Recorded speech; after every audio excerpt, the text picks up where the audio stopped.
once you're a little bit over the hill, over age 40, there's a few foods that you may want to add into your diet, just based upon their antioxidant function, how they impact certain organs within the body. So we're going to talk about different categories. Foods that are going to help the liver, foods that will help the pancreas, foods that will help the lungs and respiratory health, and foods that will impact the small and large intestine. These are all things that we need to be paying attention to as we get older. So let's go ahead and jump right in. Please do drop a comment down below for the algorithm. It helps tremendously. So if you watch this channel, just leave a quick comment. Maybe you like the video, maybe you just want to leave some kind of comment. It just helps a ton. And also hit that subscribe button.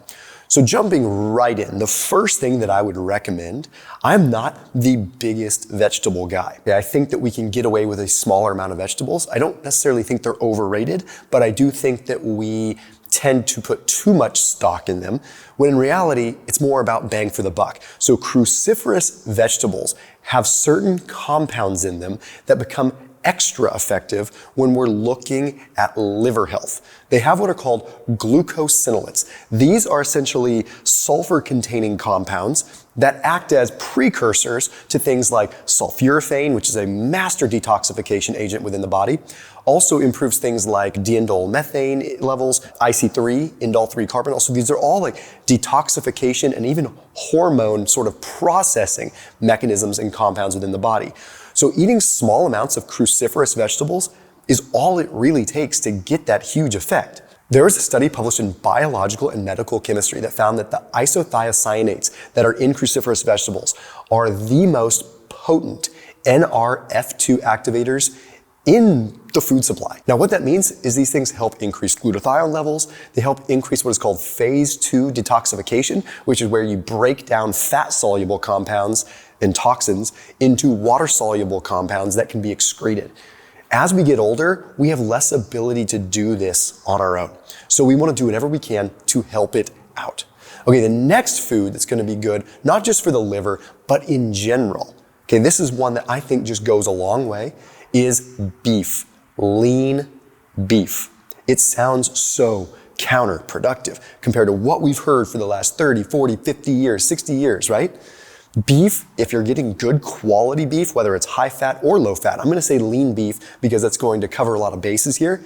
You're getting not only the creatine, the taurine, the zinc, the iron, you're getting all these other things like straight up protein and collagen that are going to help you live a better life. Okay, now, depending on where you stand with your calorie content, maybe you want to go for a more fatty cut, maybe you want to go for a leaner cut. Personally, I like 90 to 93% lean. I like the lean beef because I can keep it relatively low calorie and get all the benefit that I'm after. I consider beef to be a multivitamin. And if you're looking at what most people eat, especially over the age of 40, we need as much nutrient density as we possibly can. I put a link down below for my favorite place to get beef. It's called ButcherBox. I highly recommend it. Their beef is the best tasting beef I've ever had, and their ground bison is so good. When you cook it in more of a pot rather than a saucepan, it gets this crispiness to it. It can't even describe it. It's because the fat quality is so good. It tastes so dang good. So anyway, that is a special link down below. Highly recommend you check them out. Delivers right to your doorstep. It would be probably the best ground beef and best ground bison you've ever had. So that link is down below. The next food for the liver is going to be a Brazil nut. Okay, Brazil nuts have a ton of selenium. We're looking at almost your daily value in just a couple of nuts, or actually more than your daily value, just a couple regular old Brazil nuts. Why is selenium so important for the liver? Well, glutathione peroxidase, which is the master antioxidant that the liver produces, is what is called selenium dependent. So without selenium, we can't actually produce glutathione. And we're seeing that more and more people are becoming deficient in selenium. So yeah, you could take a selenium supplement or you could have a Brazil nut. The next one is something that you've probably heard of before, which is good old-fashioned turmeric. But if you look at the studies that were published in the journal Molecules, it really opens our eyes to some even more interesting things. Most of us know that turmeric has anti-inflammatory properties. We've seen those studies on curcumin, fascinating stuff, but just a little bit goes a long way. In this particular case, they took rodents and they exposed them to chronic pollution, air pollution, water pollution, things that we deal with as humans too. So what they did is when they saw that they were exposed to these levels, they put some of them on a curcumin supplement and some of them not throughout this entirety of being exposed. What they found is that lipid peroxidation was almost entirely inhibited. I'll explain what that means. Protein carbonylation was almost entirely inhibited. So these are processes where fats become oxidized and ultimately break down and turn somewhat toxic. Protein carbonylation is where the aminos and just the carbons that are there start to break down and oxidize as well. So essentially, it's protecting the fats from turning sour. It's protecting the proteins from turning bad. All this while upregulating superoxide dismutase. So we're having massive changes in the body's ability to protect and detoxify just by adding a little bit of curcumin even to your beef or whatever you're cooking. Now the next food for the liver is going to come as a surprise. It's kind of wild. It's whey protein. Now there's two reasons why. The first one is having more protein and having more muscle mass actually protects your liver because it's going to protect you metabolically. The more muscle you have, the more metabolic sink you have, right? So you have more storage for glucose and all of these good metabolic benefits. That takes the pressure off of the liver. People don't realize that. So having more leucine, which whey protein is very high in, is hugely beneficial. But the other piece is whey protein is exceptionally high in cysteine. Now cysteine is critical for glutathione once again. It is a precursor. Have you ever heard of N-acetylcysteine, right? That's a supplement people will take to help support glutathione production and liver detoxification. But just simply drinking some whey protein, you get a significant amount of cysteine in. I want to move over to the pancreas now. Now this double dips a little bit with the liver, because believe it or not, when you give the liver a little bit of a break, it takes some of the stress off the pancreas. They really do work hand in hand. So this next one is Ceylon Cinnamon. This is the particular type of cinnamon you want to focus on. This is the real cinnamon. Okay, it doesn't have what's called the coumarin, which is a compound that could actually be detrimental. So some cinnamons could be problematic. So Ceylon cinnamon is the kind you want to go for. Now, why is cinnamon so important? Well, one, it is what's called an insulin mimetic. So it actually helps glucose come into the cell because it acts in some ways similar to insulin. That takes pressure off the pancreatic beta cells. Now, additionally, it helps glucose regulation in another way. It helps activate or translocate GLUT4, which is the transporter that goes to the outside of a cell to bring glucose in. So not only is it acting as insulin and helping glucose go in, it's also physically making the cell more available to glucose in the first place, lowering your glucose levels, stabilizing insulin, and making it so the pancreas isn't working quite as hard. The next food is grapes with the seeds and or dark blueberries. These are similar because grapes and blueberries both have some anthocyanins, but the research we're going to look at is actually on grapes with the seeds. You want to consume the seeds. Okay, they have particular compounds in it, so let's look at some research. There was a study published in Nutrition and Metabolism. It was looking at grape seeds and the proanthocyanidins that are in these grape seeds. What they found is that these grape seeds have a huge effect when it comes down to pancreatic health.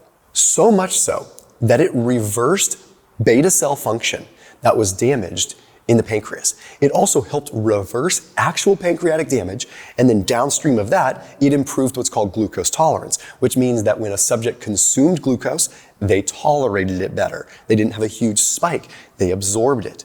So we're talking massive overhaul and remodeling of the pancreas here, all with powerful antioxidants. But the proanthocyanidins, these are powerful in the grape seeds, and then you have the actual anthocyanins, which are in the blueberries and in the actual grapes itself. Not to mention a little benefit from resveratrol, but we're starting to see less effect from resveratrol in all the literature. It's decent, but it's not like what we thought before. It's not like you can drink wine and get all this benefit. It's better to have the grapes with the seeds. That way you're also reducing the glycemic effect. The next food for the pancreas is a quick one, but a great one. Avocados. And it comes down to a two-part equation here. The monounsaturated fats, namely the oleic acid that are in avocados, have a huge anti-inflammatory and antioxidant effect directly on the pancreas, but when combined with the polyphenols that are in avocado, it really is an anti-inflammatory master. Okay, so this is something that, again, just add into your diet regularly, plain and simple. Now we need to move into the lung and respiratory health. This may not seem like something that is that exciting, but what we have to realize is that our lungs are exposed to so much oxygen that they are at the forefront of oxidative stress. Think about it, all the oxygen coming in, that means the cells and tissues are very prone to oxidation. We need to protect them as much as we can, not to mention as we get older, we have to pay attention to our lung health. It's just important. Increasing VO2 max, staving off respiratory illness, all kinds of things. So the first one we look at is, of course, fatty fish or a fish oil supplement. Okay, and it has to do with, again, the EPA and the DHA, but not from the simple anti-inflammatory sense. These are precursors to what are called pro-resolving mediators. Things that are called resolvins and protectins. They actually help the immune system from going overboard. So you think about, like, you have this storm of reactions that occurs when your immune system becomes activated, especially in your lungs. So pro-resolving mediators are these things that kind of chill the immune system out a little bit. They sort of calm the macrophages down. You don't want an overactive set of macrophages in your lungs. Okay, so yes, we hear that EPA and DHA from fish oil is good for the heart, good for the cardiovascular system, good for the brain, but it's extremely important to regulate and keep the lungs under control from not having these massive responses to pathogens or even to just life itself. The next one is pomegranates, or even pomegranate extract if you can get it. Okay, there was a really interesting meta-analysis published in Applied Sciences that was looking at these changes that would occur to lungs when exposed to, of course, cigarette smoke or other environmental toxins, but namely cigarette smoke. They found that pomegranate extract reduced what are called emphysematous changes to the tissues in the lungs. So you think emphysema, right? Emphysematous, right? Same kind of thing. So you're reducing the overall stress by having orally an antioxidant and polyphenol compound. So pomegranate extract is probably the way to go.